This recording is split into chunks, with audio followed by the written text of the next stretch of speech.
नवरात्रि व्रत कथा के अनुसार एक समय बृहस्पति जी ने ब्रह्मा जी के समक्ष चैत्र व आश्विन मास के शुक्ल पक्ष में पड़ने वाले नवरात्र का महत्व जानने की इच्छा जताई।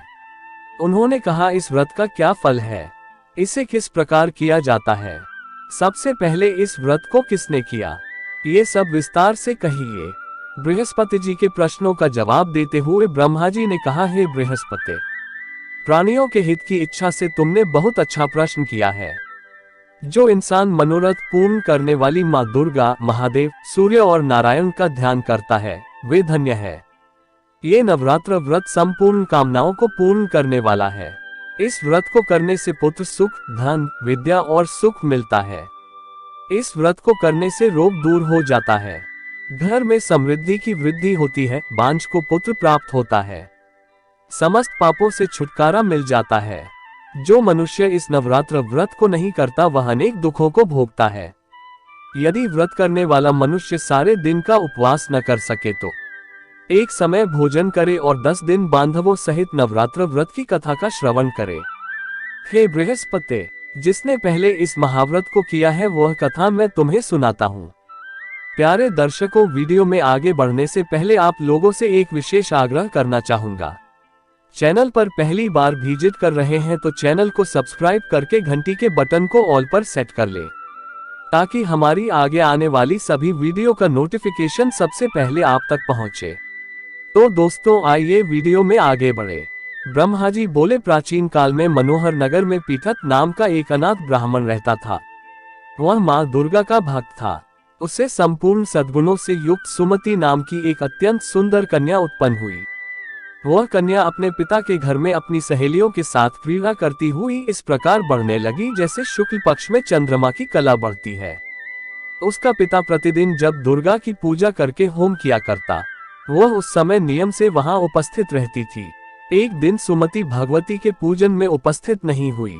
उसके पिता को पुत्री की ऐसी असावधानी देखकर क्रोध आया और वह पुत्री से कहने लगा, अरे दुष्ट पुत्री, आज तूने भगवती का पूजन नहीं किया, इस कारण मैं किसी कुष्ठ रोगी या दरिद्र मनुष्य के साथ तेरा विवाह करूंगा। पिता की बात सुनकर सुमति को बड़ा दुख हुआ और पिता से कहने लगी, हे पिता, मैं आपकी कन्या हूँ तथा सब तरह आपके अधीन हूँ, जैसी आपकी इच्छा हो वैसा ही करो। चाहे राजा से, चाहे कुष्ठ रोगी से, चाहे दरिद्र से, जिसके साथ चाहो मेरा विवाह करना कर दो, पर होगा वही जो मेरे भाग्य में लिखा है। क्योंकि कर्म करना मनुष्य के अधीन है, पर फल देना ईश्वर के अधीन है। कन्या के निर्भयता से कहे हुए वचन सुन उस ब्राह्मण ने क्रोधित हो अपनी कन्या का विवाह एक कुष्ठ रोगी के साथ कर दिया और अत्यंत क्रोधित हो पुत्री से कहने लगा, हे पुत्री, अपने कर्म का फल भोगो, देखे भाग्य के भरोसे रहकर क्या करती हो। पिता के ऐसे कटु वचनों को सुन सुमति मन में विचार करने लगी, अहो, मेरा बड़ा दुर्भाग्य है जिससे मुझे ऐसा पति मिला। इस तरह अपने दुख का विचार करती हुई वह कन्या अपने पति के साथ वन में चली गई और डरावने कुशायुक्त उस निर्जन वन में उन्होंने वह रात बड़े कष्ट से व्यतीत की। उस गरीब बालिका की ऐसी दशा देख देवी भगवती ने उसके पूर्व जन्म के पुण्य के प्रभाव से प्रकट हो सुमति से कहा, हे दीन ब्राह्मणी, मैं तुझसे प्रसन्न हूँ, तुम जो चाहो सो वरदान मांग सकती हो। भगवती दुर्गा का ये वचन सुन ब्राह्मणी ने कहा, आप कौन है, पहले अपना परिचय दीजिए। ब्राह्मणी का ऐसा वचन सुन देवी ने कहा कि मैं आदि शक्ति भगवती हूँ और मैं ही ब्रह्मविद्या व सरस्वती हूँ। प्रसन्न होने पर मैं प्राणियों का दुख दूर कर उनको सुख प्रदान करती हूँ। हे ब्राह्मणी, मैं तुझ पर तेरे पूर्व जन्म के पुण्य के प्रभाव से प्रसन्न हूँ। तुम्हारे पूर्व जन्म का वृतांत सुनाती हूँ, सुनो। तू पूर्व जन्म में निषाद की स्त्री थी और अति पतिव्रता थी। एक दिन तेरे पति निषाद ने चोरी की। चोरी करने के कारण तुम दोनों को सिपाहियों ने पकड़ लिया और जेल खाने में कैद कर दिया। उन लोगों ने तुझको और तेरे पति को भोजन भी नहीं दिया। इस प्रकार नवरात्र के दिनों में तुमने न तो कुछ खाया और न जल ही पिया। इस प्रकार 9 दिन तक नवरात्र का व्रत हो गया। हे ब्राह्मणी, उन दिनों में जो व्रत हुआ, इस व्रत के प्रभाव से प्रसन्न होकर मैं तुझे मनोवांछित वर देती हूँ। तुम्हारी जो इच्छा हो मांगो। इस प्रकार दुर्गा के वचन सुन ब्राह्मणी बोली, अगर आप मुझ पर प्रसन्न है तो हे दुर्गे, मैं आपको प्रणाम करती हूँ, कृपा करके मेरे पति का कोढ़ दूर करो। देवी ने कहा, उन दिनों तुमने जो व्रत किया था उस व्रत का एक दिन का पुण्य पति का कोढ़ दूर करने के लिए अर्पित करो। उस पुण्य के प्रभाव से तेरा पति ठीक हो जाएगा।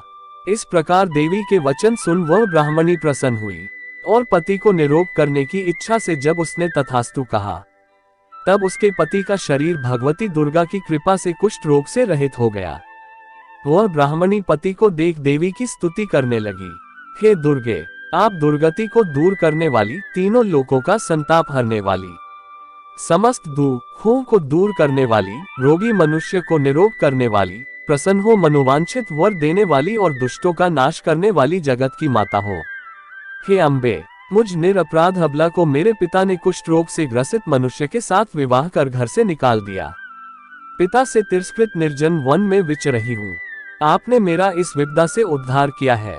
हे देवी, आपको बारंबार प्रणाम करती हूँ, मेरी रक्षा करो। उस ब्राह्मणी की ऐसी स्तुति सुन देवी बहुत प्रसन्न हुई और ब्राह्मणी से कहा, हे ब्राह्मणी, तेरे उदाले नामक अति बुद्धिमान, धनवान, कीर्तिवान पुत्र शीघ्र उत्पन्न होगा। ऐसा वर देकर देवी ने ब्राह्मणी से फिर कहा कि और जो कुछ तेरी इच्छा है वह मांग ले।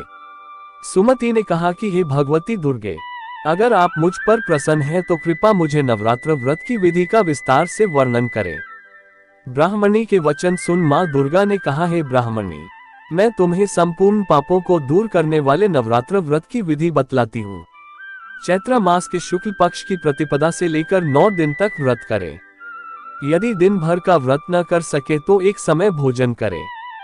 शुभ मुहूर्त में घट स्थापन करें और वाटिका बनाकर उसको प्रतिदिन जल से सींचें।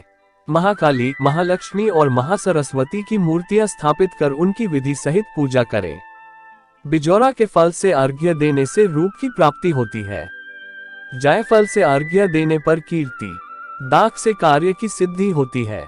आंवले से सुख की प्राप्ति और केले से अर्घ्य देने से आभूषणों की प्राप्ति होती है। इस प्रकार पुष्पों व फलों से अर्घ्य देकर व्रत समाप्त होने पर 90वें दिन विधि विधान हवन करें। खांड, घी, गेहूं, शहद, जौ, तिल, बिल्व, नारियल, दाख और कदम जैसी विभिन्न सामग्रियों से हवन करें। आंवले से कीर्ति की और केले से पुत्र की, कमल से राज सम्मान की और दाखों से संपदा की प्राप्ति होती है।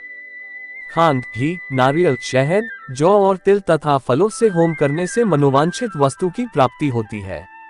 व्रत करने वाला मनुष्य इस विधि विधान से होम कर आचार्य को अत्यंत नम्रता के साथ प्रणाम करे और यज्ञ की सिद्धि के लिए उसे दक्षिणा दे। इस प्रकार बताई हुई विधि के अनुसार जो व्यक्ति व्रत करता है उसके सब मनोरथ सिद्ध होते हैं। इसमें तनिक भी संदेह नहीं है। इन 9 दिनों में जो कुछ दान आदि दिया जाता है उसका करोड़ों गुना फल मिलता है। इस तरह नवरात्र व्रत करने से अश्वमेध यज्ञ का फल मिलता है। हे ब्राह्मणी, इस संपूर्ण कामनाओं को पूर्ण करने वाले उत्तम व्रत को तीर्थ, मंदिर अथवा घर में विधि के अनुसार करें। ब्रह्मा जी बृहस्पति जी से बोले। इस प्रकार ब्राह्मणी को नवरात्रि व्रत विधि बताकर देवी अंतर्ध्यान हो गई। अतः जो मनुष्य या स्त्री इस व्रत को भक्तिपूर्वक करता है वह इस लोक में सुख प्राप्त कर अंत में मोक्ष की प्राप्ति करता है। ब्रह्मा जी बृहस्पति जी से कहते हैं कि यह इस दुर्लभ व्रत का महात्म्य है जो मैंने तुम्हें बताया है। ऐसा सुन बृहस्पति जी आनंद से प्रफुल्लित हो गए और कहने लगे कि हे ब्राह्मण, आपने मुझ पर अति कृपा की जो मुझे इस व्रत का महत्व सुनाया। ब्रह्मा जी बोले कि हे बृहस्पति, देवी भगवती संपूर्ण लोकों का पालन करने वाली है। दोस्तों, वीडियो में दी गई जानकारी आपको पसंद आया हो तो वीडियो को लाइक और शेयर जरूर करें और कमेंट में जय मां भगवती अवश्य लिखें। धन्यवाद।